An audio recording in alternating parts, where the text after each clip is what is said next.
Сәлеметсіңдер ме, құрметті екінші сынып оқушылары? Дүниетану пәні 90-дық жиынтық бағалау. Психологиялық дайындық. Табиғат біздің анамыз, табиғатқа баламыз. Табиғатты қорғайтын біз әдепті баламыз. Біз талапты баламыз. Оқып білім аламыз. Заттар сырын ұғынып, ажырата аламыз. Жер байлығы көп екен, меңгеруді қалайды. Осының бәрін меңгертер дүниетану сабағы. Бірінші сұрақ: көкжиек тұстарын анықтауға арналған құрал. Қайсы құрал балалар көкжиек тұстарын анықтайды екен? Термометр, секундомер, сағат, тұсбағдар.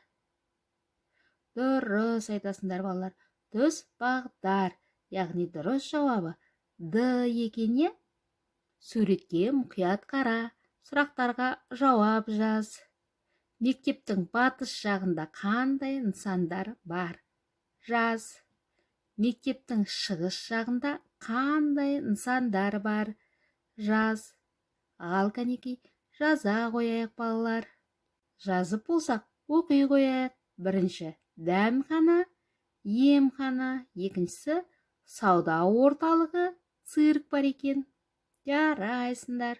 Сәйкестігін тап. Қолайсыз табиғи құбылыстар, табиғи апаттар, жер сілкіну, қоршаған ортаны ластану, су тасқыны. Сәйкестігін таба қояйық балалар. Жарайсыңдар балалар. Қолайсыз табиғи құбылыстарға қоршаған ортаны ластану жатады екен. Қауіпті табиғи құбылыстарға жер сілкіну мен су тасқыны жатады екен. Төртінші тапсырма: өзен адамдардың өміріне қалай әсер етеді? Бір мысал келтіріп жаз. Өзеннің қолайлы жағы. Жарайсыңдар балалар. Жазып болсақ, оқи қояйық. Өзеннің суымен егістікті суарады. Адамдар өзеннен балық аулайды, шомылады, кемемен және қайықпен жүзеді, жағажайда демалады. Өзендер болмаса, бәрі құрғап қалар еді.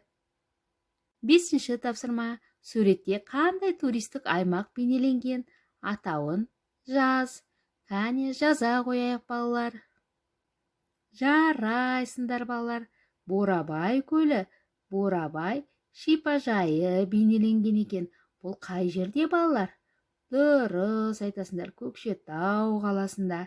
Алтыншы тапсырма: суреттерді атаулармен сәйкестендір. Ұлы жібек жолы, Қожа Ахмет Яссауи кесенесі. Жарайсыңдар балалар. Ұлы жібек жолы мен Қожа Ахмет Яссауи кесенесін көрсете білдік.